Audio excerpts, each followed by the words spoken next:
Hello, everyone, and welcome to another exciting 10DLC and messaging provider related webinar here with Signal House. So, my name is Will Craig. I'm a co founder of Signal House. We will wait until everyone kind of has gotten in here and gotten settled in, and then we will go ahead and get started.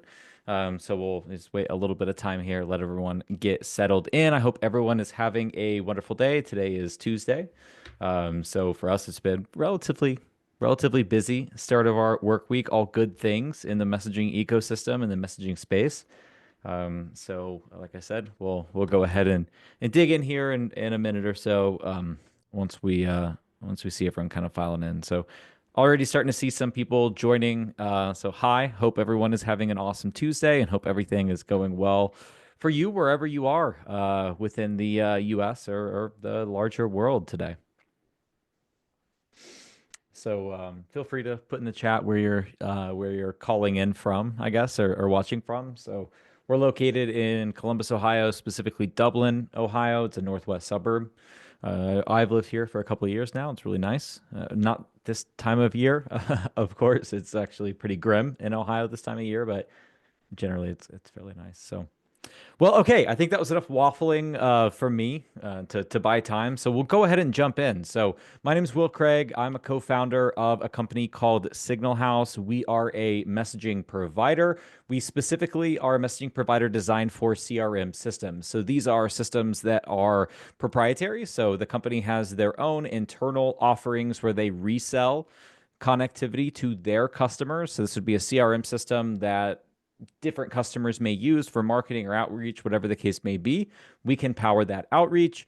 We could also partner with companies that have third-party marketplaces. So we have an application on HubSpot that is going live at the end of this week. So we're really happy and excited about that. But we don't just offer connectivity for CRMs. We can really power any company that sends a message from an application to a person. That's application to person messaging or A to P messaging. So you've kind of already learned something today. But what the headline topic is today is understanding and eliminating A to P message filtering. So we're specifically going to be talking about the 10DLC channel. That is what our specialty is. But a lot of these points of advice apply for toll-free, short code, other forms of messaging as well. We're going to be focusing on the 10DLC side. And I want to call out the understanding and eliminating, because to first be able to eliminate your message filtering, you first have to understand why that message filtering is actually happening. So we're going to pull the veil back. We're going to really dig into the nitty gritty and provide you with information from an aggregator's perspective of why some of that message filtering is actually taking place. So we're going to dig into the different types of filtering, what causes that filtering, what you can do to prevent that filtering, and what questions you can ask your aggregator, or if you're looking for a new aggregator, what questions you can ask a potential partner to make sure that you are starting off on the right foot. As always, we'll be answering questions at the end. We always try to save 15, 20, sometimes even 30 minutes for Q&A. So we try to be as collaborative as possible. We want to arm you with the answers you need to be successful with A2P, application to person messaging. So let's go ahead and dig in. So the first thing that I want to define is carrier filtering or message filtering in general. What does filtering mean? Message filtering is when your message does not go from your platform of choice to the handset of the user that you are sending a message to. And this isn't a technical glitch. There isn't something with the connections that is a problem. The reason the message did not get delivered to the handset is because either the messaging provider, the direct connect aggregator or DCA, or the carrier prevented that message from reaching the handset. 9 times out of 10, but not always. This is because of specific content that is in that message where the carriers prevent it, or the messaging providers or DCAs prevent it from touching the handset of the recipient. And so the first thing to unpack is who filters messages. So I named three different parties here, and let me name them in order of from when you click send on an A2P messaging system to when your end user would actually receive it on their handset. So the first one is going to be your messaging provider. So your messaging provider, like Signal House, like another messaging provider in the space that I think we all know that's red and has a big T, whatever the case may be, those messaging providers will all have content filtering baked into their system or built into their system. So anytime you hit send on a message, they are scanning your message to determine the likelihood of it being scam, spam, or falling into the category of SHAFT, which is an acronym that stands for sexual content, harassment, alcohol, firearms, and tobacco. So they scan for keywords. They scan for sentiment analysis to determine whether or not it falls into any of those categories. And then if it does, it prevents the message from going through. So that's going to be the first layer. It's going to be the messaging provider.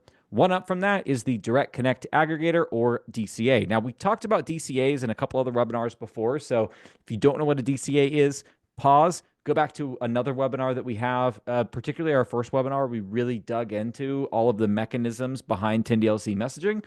But for now, I'll give a quick high-level overview. DCA stands for Direct Connect Aggregator. So what's important here is that they are a middleman, or really the in-between piece, the gateway to the carriers between a messaging provider and the carrier. So they sit in between. When you click send on an application to send a message out, that message is going from the application to the messaging provider to the Direct Connect Aggregator to the carrier to the handset. So there's a lot of what we call hops or jumps within the process, but that's what the process is. And at each step of that process, message filtering may occur. So on the DCA side, it's going to be very, very similar to what we see on the messaging provider side. Because DCAs handle significantly larger volumes, they also have more data. So they have more data to have more complex systems like different LLMs or language models, essentially, like the chat GPTs of the world, the different AI tools that everyone's talking about right now. They have a little bit more training data to be able to inform those models to determine if your messaging is likely a scam or spam, or if it falls into shaft or anything like that, so that they can filter it out. So the final party is going to be the carriers, and this is where the vast majority of your filtering can occur. This is why message filtering is often called carrier filtering, because carriers are the largest organizations that do content filtering. So these carriers, because there really are the big three in the United States, AT&T, Verizon, T-Mobile, and of course they have their own subsidiaries and everything else that work as part of them. But because of those big three being so in the space prominent, they have the most volume out of any provider in the space, out of any partner in the space, out of any company in the space. And because they have so much volume going on their channels, they can use that volume to inform their data models to have a very good picture as to whether or not your message is scam or spam. And so let's take a step back and let's talk about what is spam and what is a scam. I think we all know essentially the basics of what these things are, right? But how do they determine if it's likely going to be a scam or if it's likely going to be spam? If it falls into that sort of forbidden content category, how do they determine that? I mean, obviously, if you send someone a message and say, would you like to buy some alcohol and drugs? Yes, that's going to fall into the shaft content, right? But if you don't overtly say that, if there's no keyword analysis, how would they determine if your message is actually spam or not? And that's a very good question. And this is what leads to what I like to call filtering that is not necessarily intended, unintended filtering. Sorry, the word totally escaped me. What I like to call, and then I fumbled the words. But so this is basically what I like to call unintended filtering. So this is message filtering where if you actually look at the content, there's really nothing wrong with the content, or it's not content that you would immediately think this certainly 100% has to be filtered. They're still filtering that out. And so we see this a lot in the financial space. And so let me paint a picture for you. Let's say that you have contacted the car dealership near your house, 3 different car dealerships, because you're looking for a new vehicle. You don't really care about the brand. You don't really care about the make or model. What you care about are a specific set of features and a price point. And so there's a lot of different vehicles that could to fit your categories. So you call them up and you say, I'm looking for these 10 bullet points within this price range. Go ahead and shoot me a text if you have anything within that seems like it could pique my interest. And I'm not in a hurry. This could be today, it could be tomorrow, it could be 2 weeks from now. I just want you to send me a message when you have that. So here I am, the car dealership. And then here I am, a scammer. So we have a car dealership and a scammer. So these two individuals are putting a message together to send out to their respective recipients. So as the person who owns a car dealership, I just got these brand new cars on the lot that I know the person that called me and had their 10 steps that they needed each box checked. I know exactly what those checks are and that this vehicle fits all of those perfectly. So I write them a text message and I say, hey, person first name, we just got this in today. It's going to go fast. You really need to act now. It's on an amazing deal. Prices have never been lower than they are right now. The financing is going to be cheaper than it ever has been right now. You need to get down here fast. We're even throwing in free in all caps, closing and everything else. And, writing the message and sending it out. So in that message, I had free in all caps. I had rate information. I had act fast. I had other keywords that within that message itself, they are totally applicable and actually consented to. They are wanted. I, as a consumer, specifically asked for them to send that message to me. And if they are putting some kind of urgency in the message, that's urgency that I, as the recipient, need to see to be able to actually get that deal done in time and get that vehicle that I've been, patiently waiting for. Now let's switch over to Scammer. Scammer is going to be sending out a message to a bunch of recipients that have the bad luck of having their phone number leaked in some kind of a data breach or whatever the case may be. So I'm reaching out to all of them and I'm saying, act now. Free closing costs are covered. We have an amazing deal that you absolutely cannot miss. Make money, save money, dollar sign, whatever the case may be, and a link for them to click. Now, when they click on that link, it is going to fish their information.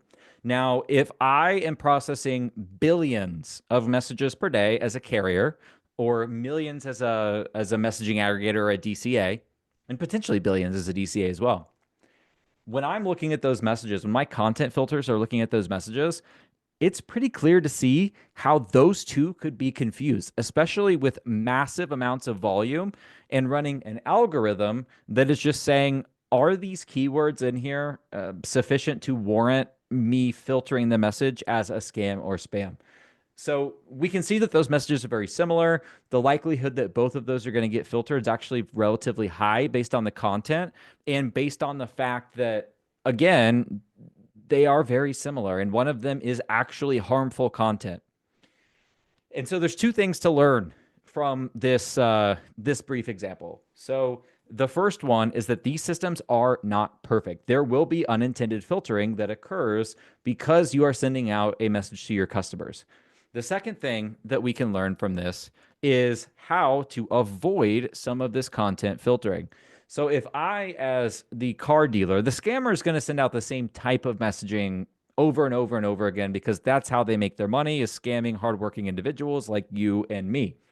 Now, the car dealership, they have the ability to send out different types of messaging because, again, they're not necessarily, or I mean, they're not scamming someone. They just want to get you what you actually asked for.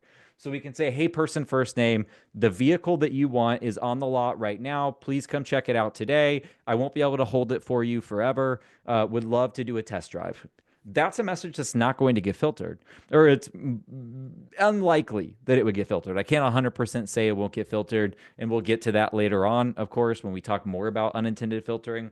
But it's much less likely because we're not using the certain verbiage like free or act now, all caps, dollar signs, percentage signs, all of those different things that when you look at a scam message, it's going to be pretty indicative of there's a likelihood that this could be scam. And that's something that I want to double click on for a second is the likelihood that it could be scam, because this is how all of these content filters, whether it is at the carrier level, whether it is at the DCA level or the messaging provider level, any system that is using an algorithm, and we'll get to the difference between keywords and algorithms here in a minute, Any system that is using an algorithm is going to be looking at the messages. They're going to assign a weight to each word in that message.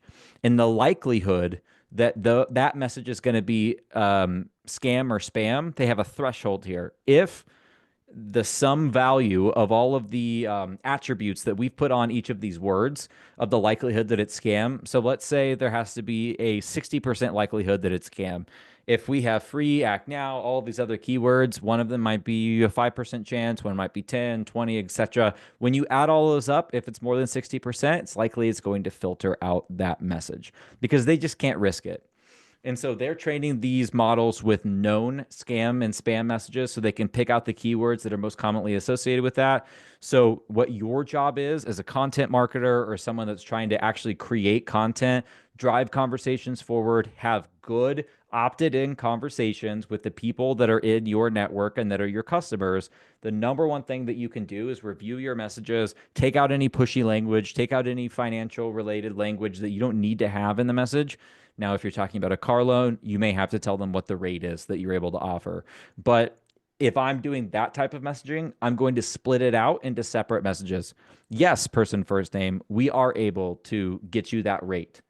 That's one message. The next message is we're also able to go down as low as this percent if you put down a higher down payment or whatever the case may be. But splitting that out into multiple messages reduces the likelihood that the sum total of the different keywords associated there is going to be enough to make the message get filtered. Because if I just send you a text and say free, or if I send you a text that says act now or a dollar sign, those individually won't because, there's context that's needed to understand what that message really is. So the content filters aren't going to filter it out. So that's why I just recommend splitting them up into multiple different messages. So, okay, so now we have a fundamental understanding of the different kinds of filtering. Let's talk about two quick things, then we'll dig into some kind of additional items that I wanted to go over. So, the first one is exactly what I said before. So, if we are looking at the difference between a content filter that is using keywords versus one that is an algorithm, um, we're going to get into why this is important, but the big thing here is understanding that difference. So, a keyword filter, and I have an example for this, a keyword filter is going to be looking for specific keywords that they've associated with either a scam, spam, or shaft messaging. And again, shaft messaging, sexual harassment, alcohol, firearm, tobacco. So, if you put weed in your message and they have a keyword and it matches that up with marijuana, weed, a euphemism for that, or another name for it, they are going to filter out that message. This actually happened to me at one point. We were sending a message back and forth with notifications. So notification messaging that has the company name in the message that you're sending out. Unfortunately, the company was a lawn care company. It was like the Weed Man or something like that was the name of the company. It had weed in the name. We put weed in the message. Our entire messaging campaign was shut down because we said the word weed. And obviously, this was not shaft related messaging. We were not trying to traffic drugs. We were simply just trying to give a notification to a customer who wanted a notification. So that's going to be your keywords. It's going to be binary, 0 or 1, yes or no.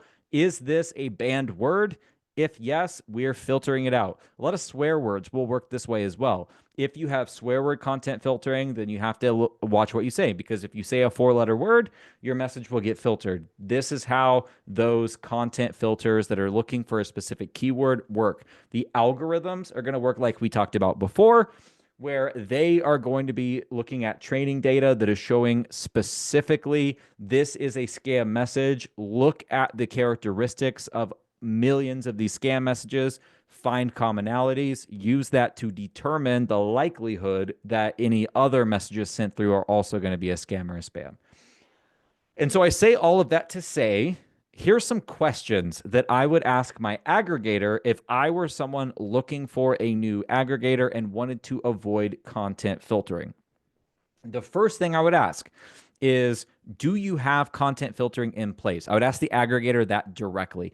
Do you have content filtering in place? And if you do, what internal content filtering do they have in place? So is it automated via an algorithm, or is it blanket keyword filtering? If it's keyword filtering, it's a massive red flag for me. So I'm looking for one of two answers from an aggregator if I'm asking them that as a consumer. I'm looking for we have an algorithm that does content filtering, and I am looking for or the answer that no, we do KYC or know your customer up front to determine what your business use case is, who your customers are, and the types of messaging that you're going to be sending over our networks. If they do that work up front, they can limit the likelihood that you're going to be sending a scam or spam because they know who you are. They truly know their customer. So they don't necessarily need to have all of the content filtering in place because they know who you are. So that's the first question I'm going to be asking.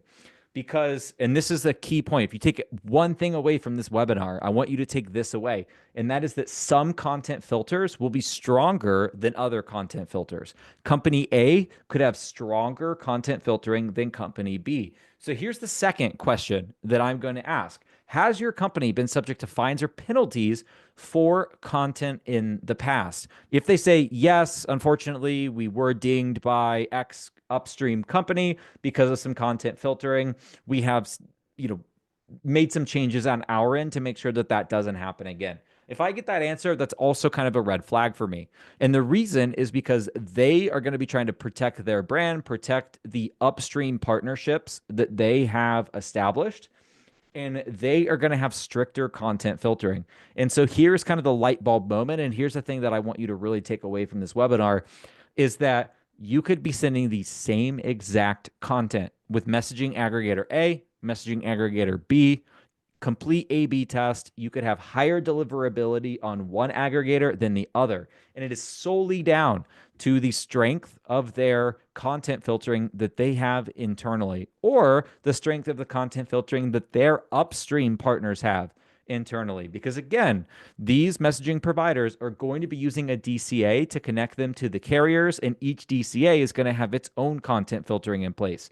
So you're going to have two levels of content filtering at most before, or at minimum before that message is going to go to the carriers, because there could be additional hops. We talked about in another webinar, I would always ask the aggregator if I am looking for a new service, would always ask them, how many hops is it between a message being sent out and the carriers? So when someone clicks send on my system, how many hops is it going through? Do you have a direct connect to the carriers? Do you have a direct connect to a DCA, or are you sending your traffic through what's called a tier 2 aggregator, meaning there's additional hops that have to happen? So always ask those questions, because again, the more hops you have, the more content filtering, the lower your deliverability is. And if you are in a business where deliverability matters, and of course, I think we can all say it matters to everyone, there's an ROI attached to every single message that goes out of a system. You do not want your aggregators' mistakes in the past or content that they let through their network in the past dictate how good your deliverability is as a company today. So those are just some questions that I would most certainly ask. Another question that I would ask an aggregator if I were shopping for new service today is, what are unacceptable use cases for your company? So this is a really big question to ask, because certain unacceptable use cases they will bake into their content filtering. So if they say, for example, Will, alcohol is a banned use case. Now, this is going to be a banned use case. It's a part of Shaft, sexual content, harassment, alcohol, firearm, tobacco. So it falls into that category. It's not going to be allowed on the networks anyway, so we can use this as a great example. So if they say, listen, alcohol is not allowed on our networks, and you are a company that is trying to sell alcohol via text message, you probably shouldn't go with that carrier. Again, not a great example. A really good one would be something like financial services. It would be auto loans, or something in that realm of lending money. Because again, any kind of financial messaging is going to have keywords in it that are similar to scam messages. It doesn't mean that financial messages are scams. It just means that they use similar verbiage, and sometimes those content filters can get them confused. So what some DCAs and what some messaging providers will do is they'll put a blanket rule of, listen, guys, we do not want to continue to iterate these content filters over and over and over again to make sure that a loan message can go out, but this scam message doesn't go out. They're so similar. It's so difficult to tell the difference. We are just not enabling any kind of financial services messaging.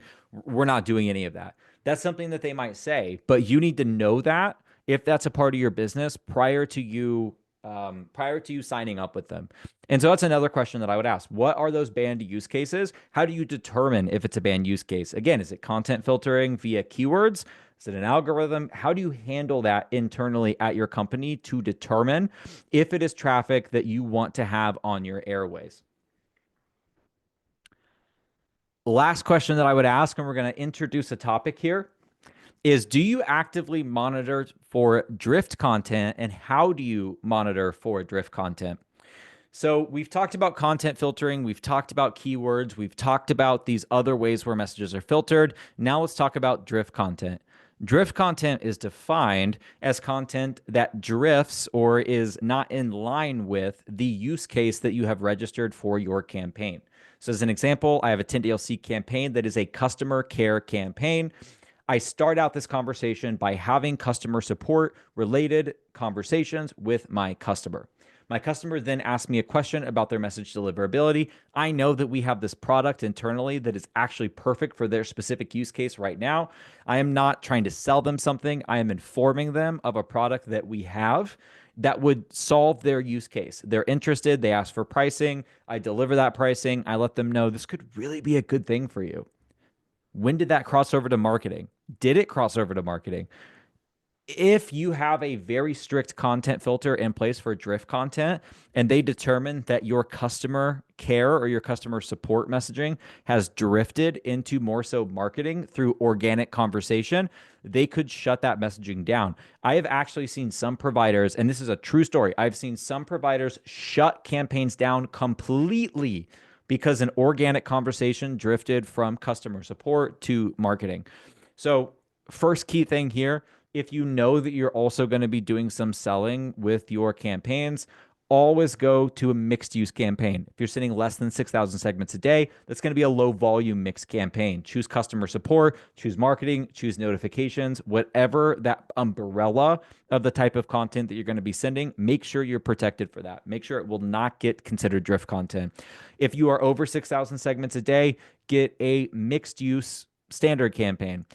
Again, customer support, marketing, and notifications. So ensure that you have at least those items on that individual campaign. And then make sure you have sample messages that are going to be drawn to each of those. A sample message for customer care, a sample message for marketing, a sample message for a notification, just to really make sure that you're not falling into that trap. So that's number one, a way to avoid that. But number two, you have to ask. You have to ask that aggregator, is drift content something that you actively monitor for? How do you monitor for that? How do I know if I'm crossing from customer care into marketing? Different companies will handle this differently, especially if you were in a gray area use case wise, where they're telling you you're not in a banned use case for this type of messaging right now, but we don't allow you to do marketing for that type of messaging. We allow you to do customer support. I've seen this in financial services, I've seen this in loans.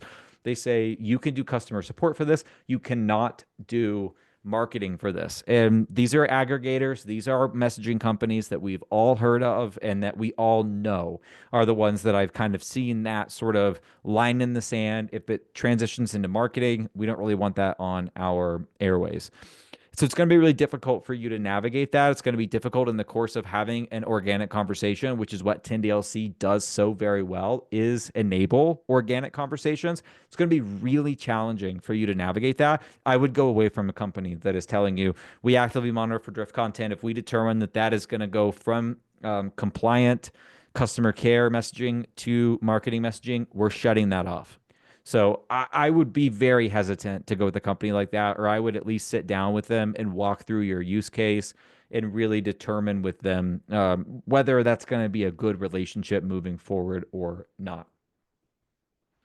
Okay, so we've talked a little bit about a lot. So we've talked about understanding and eliminating A2P filtering. We talked about carrier filtering, the difference between message provider, DCA, and actual carrier filtering as far as messaging filtering goes. We've talked about having direct conversations with your aggregator about the different types of content filtering, whether or not that is keyword filtering or it is automated algorithmic filtering. We've talked about how some companies, especially if they've had issues in the past, they might be a little bit stricter on the types of messaging that you're sending out. So you could be sending the same messaging on one company and another company. One's going to have a higher deliverability rate than the other. That is 100% possible, and it does happen all the time. We've also talked about drift content, how to avoid drift content, how to recognize drift content, and how to make sure that you are not caught up in drift content. Now let's talk a little bit about what happens when you get too much filtering, and then we're going to talk about one strategy for avoiding filtering through having some more intense conversations with your messaging aggregator. And then we're going to jump into some questions. I already see some really good ones in the chat. I've made note of them. We've pulled them out, so we'll definitely get to those here at the end. So let me take a quick sip, and then we'll dig in. Okay. So, what happens when there is too much filtering and what is too much filtering? So, I always try to say deliverability above a 90%, really, really good. There are certain issues that can cause your message to fail. Again, this webinar is not about message failure reasons, it's about message filtering. So, you could have a 2% message filtering and you could have a 90% delivery rate. That additional 8% could be because of a faulty connection between the messaging provider and the DCA, or the DCA and the carriers, or a technical glitch that happens upstream. Again, it's why it's really important to limit the number of hops there are between the aggregator and the carriers to limit the additional issues that could happen that are 100% out of your control. But if you do have too much message filtering, so that is the carriers, the DCAs, or the messaging providers reducing the number of messages that actually hit the recipient phone numbers. So they are filtering those out. They are making those messages fail because of content. There are a few things that can happen. So the first one is that you could get a notice or a letter from your messaging provider. So they might say, "Hey, Will, we have seen some of the messaging that you have been sending. You may seen that we have filtered out quite a few of those messages. Here's the reason why we're filtering it out. Here's how you can fix that. Please make sure that you are not having a filter rate above 15%. Otherwise, we're going to have to politely ask you to leave, essentially, because you're not sending the right kind of messaging that we want to have as a provider." So that's really the first step, is your message provider saying, "Hey, we're really not a fan of the kind of messaging that you're sending. So make sure you tighten that up," and they'll likely work with you on that. The second thing that can happen is a DCA related flag. So a DCA related flag is the DCA having their automated content filtering, again, either keyword or algorithmic, that has determined that you have messages that are either scam, spam, or that you don't necessarily have consent for, or whatever the case may be. And they may just decide, we are limiting the number of messages that this phone number is going to be able to deliver to recipients. So they might say, instead of us sending 100% of the messages upstream, we're going to cut that down to 75%. So we're going to arbitrarily cut off 25% of those messages. And then the remaining 75%, we're going to see what happens with those messages. Do they get filtered by the upstream carrier? Do they get filtered by, or do the end recipients click the report junk button on their iPhones? Do they opt out of the messaging? They're going to just essentially we're cutting a little bit off, and then we're going to check and wait to see what happens. The ultimate step at the DCA level is a full DCA level flag. This means the DCA has essentially said, this phone number or this campaign is going to start with a phone number. This phone number is no longer sending messages on our network. The way around that, or the way that you get that removed, that flag removed, is by going through and proving that those individuals that you're sending messages to consented to the messages, and that, of course, they're not a scam or a spam. The last level of that is a carrier flag. So I have a lot of experience with overcoming carrier flags. I have a lot of experience seeing why carrier flags generally happen. They generally happen for two reasons. One is content. So AT&T, they are very quick to do a content related filter or content related flag.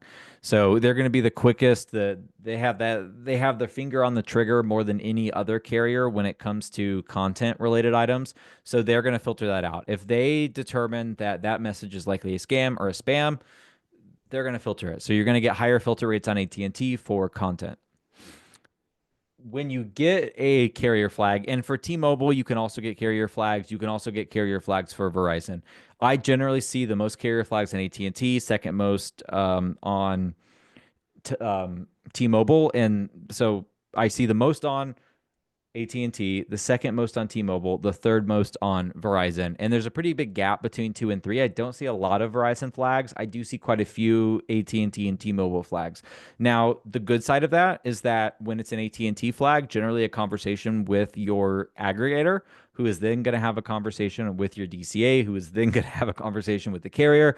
That usually gets the messages flowing again for AT&T especially. Generally, T-Mobile as well. Verizon flags are a little bit tougher to actually overcome because they don't hand them out as quickly. So let's say that you have had carrier flags for, frankly, quite a bit of time. You've had several carrier flags over and over again. These content filters have caught your messages several times. You could have a full flag. So the carriers could put a flag. They could say this number is no longer sending out any messages on our network.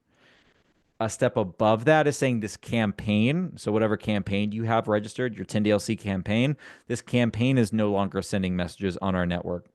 It can get as bad as this brand, which we're determining the brand by the EIN or the tax ID, is no longer sending messages on our network. That is as bad as it can get. To have EIN damage is what I call it, where you are no longer with that EIN able to register a campaign, select a phone number, and send a message. It'll filter all the messages out immediately. You are a known bad actor in that case. Now, granted, there's a lot of steps that have to happen from being having unintended filtering to maybe sitting on the line of a gray area to having your messages labeled as a known bad actor. So the number one ways to avoid this, it's going to be a couple things. Number one is going to be making sure that you have consent from your customers so they don't hit report junk. If you have a lot of message filtering and a lot of report junk or a lot of opt-outs, so they opt out from your messaging, that's going to be additional weight that the carriers and the DCAs are going to look at, and they're going to say, okay, we're seeing a pretty bad trend here. Not only are we catching some of the content, but people are opting out, people are reporting it as junk. This seems like it's probably a bad actor. So make sure you have consent. That's number one. Because if you have a lot of content that is getting flagged, if you change the keywords or if you change the frequency of sending the messages, meaning, or the length of the messages, so you're splitting out those keywords into multiple different messages, the likelihood of filtering goes down. However, if you do have a massively high opt-out rate, if you do have a high instance of people reporting your number as junk, you will still see carrier flags and you could still see an EIN flag or EIN damage. So a step above that is they could shut down your CSP or your campaign service provider account with the campaign registry if you are a CSP. Our last webinar, we actually talked really in depth about the difference between being a CSP and a reseller. So please check that out if you don't know the difference there. But essentially, if you are a CSP, you could actually have your entire CSP account revoked, which means that any campaign you have on that gets totally nuked, so they get deactivated and you no longer have access to them. And we obviously want to avoid that happening to any of you because I know that anyone watching this video is absolutely a good actor and we love you for that. So the way that you can avoid this, again, make sure that you have consent. Number one, make sure that if you are in one of those areas where you're dealing with financial services or anything that could potentially be seen as a gray area, that you are avoiding those keywords that are indicative of a scam or spam. If your people consented to receiving your messages, it means that they want your messages. And so there is a little bit of gamesmanship involved to make sure that you're using the right verbiage to get that message delivered to those people. Don't say act now. Don't say it's free while supplies last.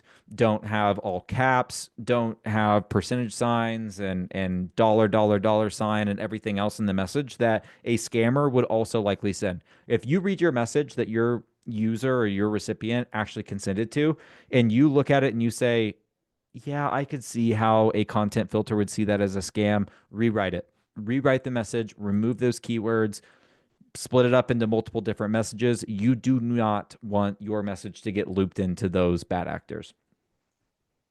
Okay, and then the final thing before we switch over to our Q&A, and again, see a lot of really good questions in the chat that we want to dig into. So the last thing that we are going to discuss is one of the most important in my mind when avoiding filtering and making sure that your messages get delivered. And it is that you take an offensive approach to know your customer with your aggregator.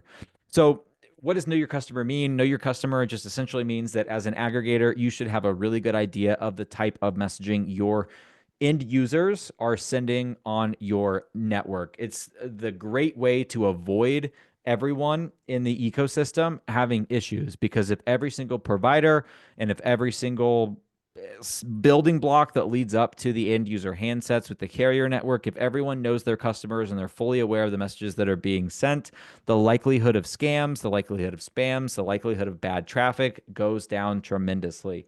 And so, like we talked about earlier, there are some providers that they will do a very intensive KYC or know your customer. They're going to sit down with you, identify specifically what your business is, who you're sending messages to, if you're reselling, who your customers are sending messages to. They want to know exactly what it is about your business so they can determine how much of a risk profile that you present to them. And also, and here's the benefit to you, also work with you to identify the types of messages that you actually should be sending. So they'll sit down and tell you, listen, you sit in this kind of a gray area, or you sit in a total green area.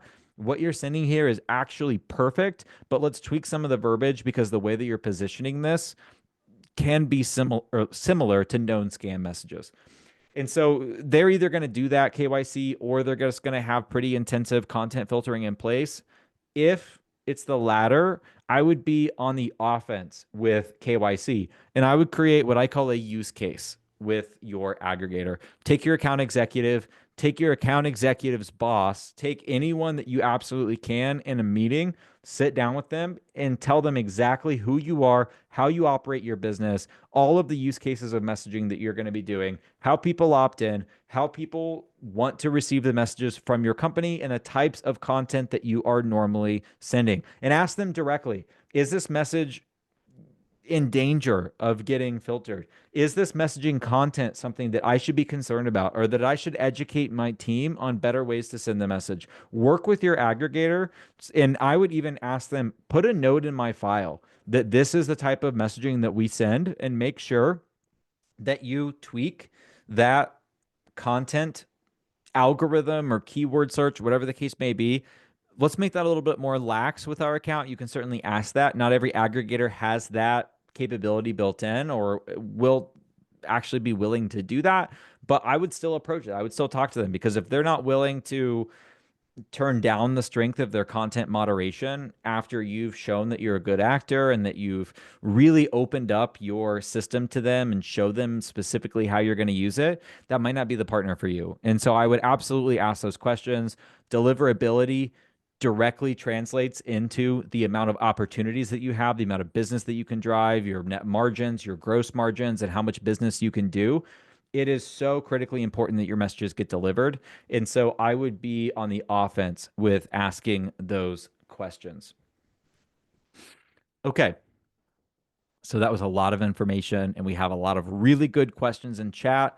So let me go ahead and dig down here, and let's get to the first one. So we have Thomas. Thomas says, my deliverability could actually be higher on another provider just because of how strict their filtering is. Am I understanding this right? Thomas, you are absolutely understanding that correctly. Your deliverability from company A and company B, you could be sending the exact same message on both company A and company B, and you could have a higher deliverability rate on company A because their content moderation algorithms or keyword searches are less strict, and the DCAs or direct connect aggregators that they're working with as a bridge between their company and the carriers are also less strict. And again, if they are using multiple hops or multiple partners between them and the direct connect aggregators, then that is another situation where you could have less deliverability because there's more content filters that your messages are going through before they reach the carriers. You can think of this like a Swiss cheese approach. The more content filters that you stack up, the less of the likelihood that your message is going to get delivered to the recipient. And over the course of a large aggregate, it will drive your deliverability down. That's why it's so critically important for you to ask ask your aggregator directly, what type of content filtering do you have in place? Is it algorithmic? Is it keyword? How strict are those? Do you do KYC, know your customer, so that you can lessen how strict those filters are? These are all massively important questions that you should be asking your aggregator before you sign with anyone. So to answer the question, Thomas, absolutely yes. And there are ways that you can avoid that. And if you have any questions, please feel free, reach out, ask me, will@signalhouse.io. I will jump in and help you immediately. Okay, on to the next question. Jennifer, I want to create a use case with Twilio about my business. Can you walk me through how you would approach that? Absolutely. So this is something I actually have experience in, Jennifer. Before I had a messaging provider myself, I was a customer of Twilio. So I had absolutely went through the process of creating a use case. And what's really great about Twilio is that you can actually put a use case in your customer file. So you can sit down with your account executive. And so here's how I would do it. Sit down with your account executive, bring in the boss of your account executive, bring in anyone on the support team that you have access to. If you have a technical account manager or a TAM with Twilio, bring them in as well. Make sure that you have everyone in the room that is relevant to your account. And then I would walk them through exactly who your customers are, the types of messaging that those customers are sending. If you're a reseller, who are the customers that you're reselling to and who are their customers, so that they have that full picture of the types of messaging that are being sent. Walk them through each and every individual step. Ask them questions. Are you concerned about this? Are you concerned about this type of messaging? Are you concerned about the way that we're phrasing this? Here's some prior messages that we have sent out. Here's messages that were filtered that said they weren't able to be delivered. Is this filtering at the Twilio level? Is this at your DCA level? Or is this at the carrier level? Ask them all of those direct questions. Create a use case for your company with them, showing them the type of messaging that you are sending, and work with them to iterate over time to improve your deliverability. I would go to them and I would say, at no point in time, based on the content that I'm sending, should my filtering rate be anything higher than 5% of the messages that I'm sending being actively filtered by the carriers. If there are no technical issues, I should have at least a 95% deliverability rate. I think that is absolutely achievable. And that's something that I would go in and tell them directly. And again, the information that I would provide to them is your customers, is the type of messaging that you're sending, are examples of the messages that you've sent in the past, and your historic deliverability. Okay. So let me grab a quick drink here and we'll keep going. Okay, so Jackson says, in regards to carrier flags, my aggregator told me I had a carrier flag because of too many messages to out of service numbers and is trying to sell me an additional service. Is this legit? Jackson, this is a really good question. We did not cover this at all, so thank you for bringing this up. So the answer to your question is yes. There are, again, a lot of different reasons why a message can fail. Not all of them are content related. And I said earlier that some of them are technical related. So there could be an issue with how your messaging provider is connected to the DCA or DCA to carriers and all the different hops in between. Each different hop there's going to be technical issues that could happen. So another way that is not technical and that is not content based that your message can fail is if you're sending to a phone number that is out of service. So this is a phone number that no one is actively using. It is just on a list that you have sent a message to, and it fails for that reason. So here's why they're telling you that you have a carrier flag. So remember earlier that I said that one of the things that the carriers will look at when they give you a carrier flag is not just the content that you're sending out, but your overall opt-in. So whether or not someone has actually consented to receiving your messages. If you are sending messages to phone numbers that are not in service, as a messaging aggregator, I have to assume that you are sending messages to lists that you've purchased and not to people that have actually consented to receive your messaging. Now, it's possible that 1 out of 100 or 1 out of 1,000 people would consent to you and they'd put in a fake number, or they would mistakenly type in their number. But if you are having 5 to 10%, really higher than 1% of your messages failing because they are going to an out of service number, as a messaging aggregator, I am going to flag that as being this person's definitely just buying a list and they are just spraying messages out to everyone on that list. So they haven't vetted that list. They haven't confirmed that list with the customers that they actually want to receive that messaging.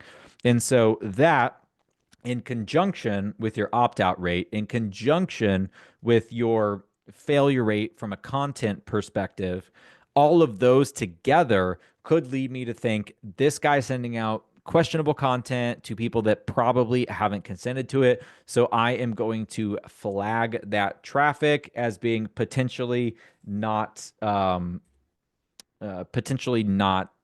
consented for.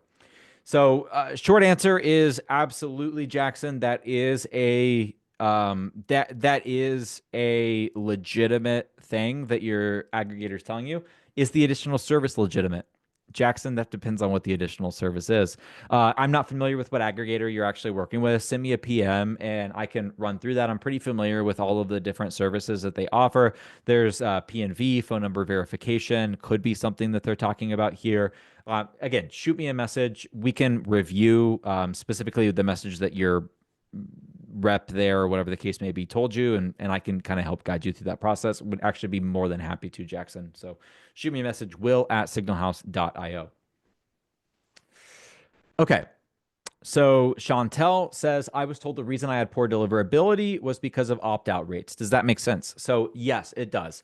It absolutely makes sense. And so if you have a ridiculously high opt-out rate, let's say that I message 1,000 people and 500 of them opt out, we're talking about a laughable opt-out rate. As a messaging aggregator, as a DCA, as a carrier, I'm looking at that aggregate data and I'm saying there's no way that these people are consenting to receive messaging from this individual. I need to make sure that I'm protecting myself and my customers, because you have to think about it. The carriers, you and I as civilians, not in our professions. So me outside of Signal House, I'm just a normal person that has a normal cell phone on a normal carrier, and I don't want to receive scams. I don't want to receive spams.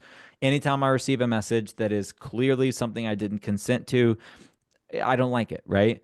And so if I see a really high opt-out rate, I'm going to arbitrarily put a flag on your account. And I'm going to say this phone number is most likely sending bad messages. We need to flag that. We need to prevent them from sending out that traffic. So yes, in short, yes, absolutely. That does make sense. Ryan, wait, so if I swear, it could lead to my messages failing. Seriously? Yes, Ryan. And it totally depends on the carrier. So there are messaging providers that totally let you say absolutely whatever you want. Again, in conversational messaging, some of us swear more than others. And so you could most certainly have swearing messages that do not get filtered. There are other providers that take any four-letter word or five, six, whatever the swear word is, and they put that into their forbidden keywords. So if you use that as a keyword, they will filter it out. Now, there are some times where this can backfire. So there was the example that I gave earlier where I've seen a situation before where a lawn care professional that had weed in the name, because you can get weeds in your yard, was completely shut down because of the word weed, which is laughable, but is something that absolutely can happen. Same with having, other swear words that are a part of words. Hopefully, these are sophisticated enough systems to not identify that. But essentially, if you had ASS, a part of your name in some way, or, there was a hyphen there that separated it in a sentence or something like that, you obviously would not want that to get filtered out just because it's three letters that are commonly put together in a word, right? And so, yes, it can happen. It depends on the carrier. This is a part of those questions that are absolutely critical for you to ask your messaging aggregator before you decide who you want to go with. All right, Monty says, do you anticipate the new administration affecting any of these rules? So I don't want to make this super political. Signal House does not have a political affiliation as it relates to the new administration. I'll purely answer this from a messaging aggregation point of view. And my personal answer to this, I obviously don't have a crystal ball. I don't personally know anyone in the administration. However, my view on this is that things will change. I think things will change. I don't think they'll change in a massive way, and I don't necessarily think that they'll change in a way that you're necessarily thinking of, but I do think it will change in the new administration. Here's what I think will change, and here's why. So we do know that the campaign registry, or TCR, which is the body that sort of manages the 10DLC registration process, that organization does have foreign ownership. And so we obviously saw what happened with TikTok with foreign ownership. And so I do think that could play a role here. I also think that there are some First Amendment sort of issues that just need to be worked out as it relates to filtering messages when it comes to text messages. So, especially P2P. So, I obviously do not want any kind of private company or public company filtering the messages that I'm sending my friends and family. P2P, it's also a little bit questionable to have those consented for messages filtered, even if it's a business communicating with you. Because as an end user, if I live in the middle of nowhere and I really need to have an answer as to a business that I can use for a particular thing that is mission critical to myself or my family or whatever the case may be, I need that message delivered. So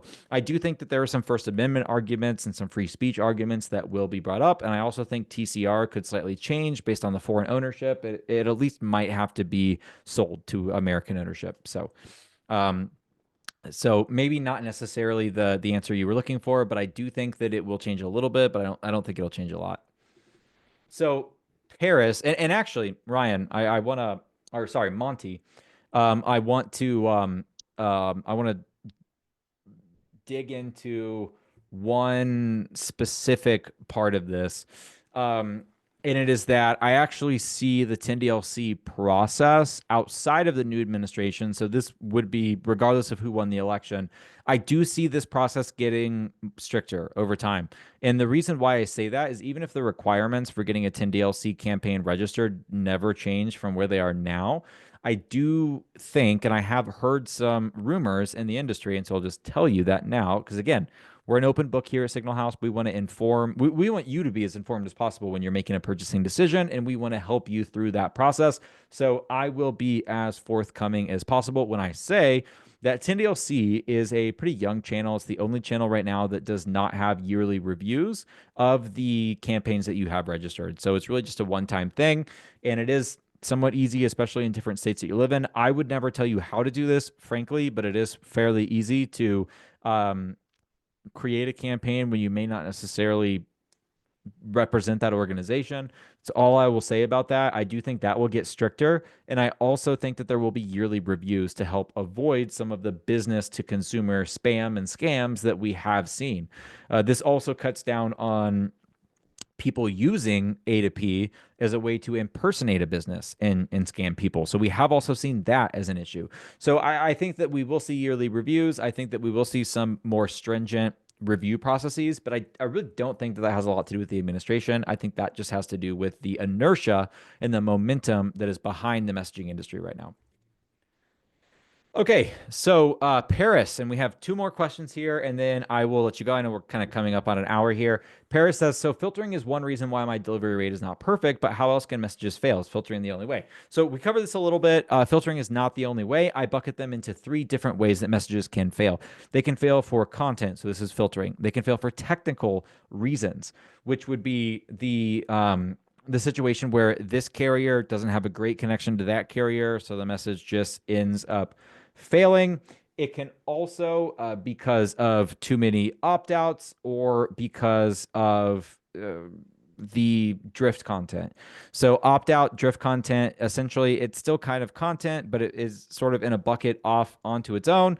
And other different things that fit into that same sort of any one size fits all bucket would be the final thing being sending messages to a phone number that is not a live phone number. So that's not an active phone number. So sorry, I kind of waffled and butchered my way through that. So let me high level go over that again. So there's three buckets that I really have when it comes to why messages would fail. So there's three buckets that I have for why a message would fail. The first bucket is for content. The second bucket is for phone numbers that are not active and drift content. And the third is technical reasons. So those are really the three buckets of the reason why. So yes, there are ways that your messages can get filtered besides just filtering. So the reasons the message can fail other than just filtering.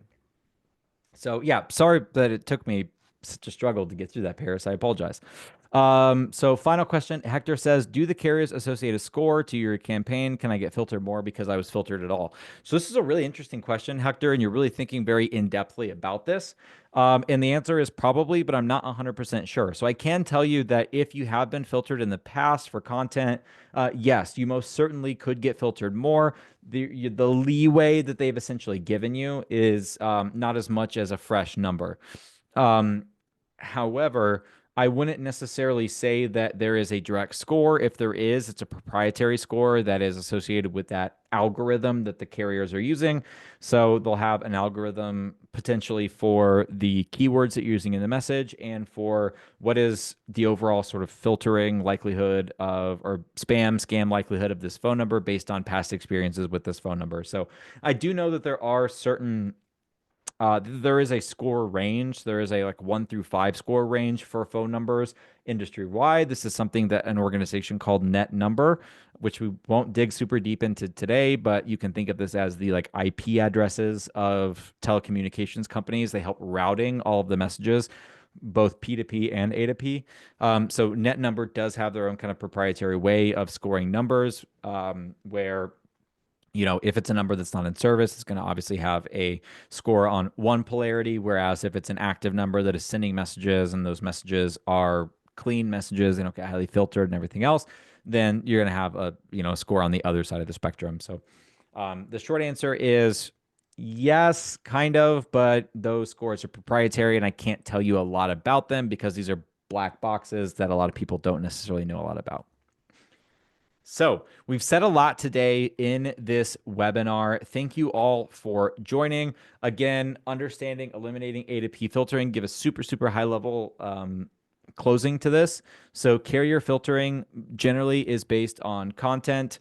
So, you can get filtered at the carrier level, which we've been talking about carrier filtering at the DCA level and at the message provider level. The thing to do before you ever sign a contract or ever talk to an aggregator is figure out what kind of content filtering and what their KYC or know your customer process is like internally at that company. Can you create a messaging use case for them? Show them the type of messages that you're actually sending, make them sign off on that and say, if you are sending messages that are like this, they will not get filtered. You'll have great deliverability. You'll have no problem with our company. If they tell you they do direct keyword filtering, that's a red flag for me personally. If they have had penalties for content in the past, and there are some out there that we all know that have definitely been dinged in the past and do have stricter filters as a result. So depending on who your message provider is, your deliverability could already be lower than another provider. And that's something that I want to make sure that you all know. It's not really talked about in the industry, but I want to make sure that you guys know that because this can obviously help inform who you go with as an aggregator. And the most important thing for you as a small business, as a medium-sized business, as an enterprise is to have a great direct line of ROI with the messages that you're sending. And if you're arbitrarily being filtered just because of stricter content filtering at one specific company, you are inherently having a lower ROI than if you were somewhere else. So ask those questions, get that information. You deserve that information. Your business matters just as much as the aggregator. And I will leave you with that. So thank you so much for joining. We will be back with another webinar very soon. This will be on YouTube, and we'll also be cutting this up in some shorts, and you'll be able to read a blog about this as well. So again, thank you so much, and we will be back soon.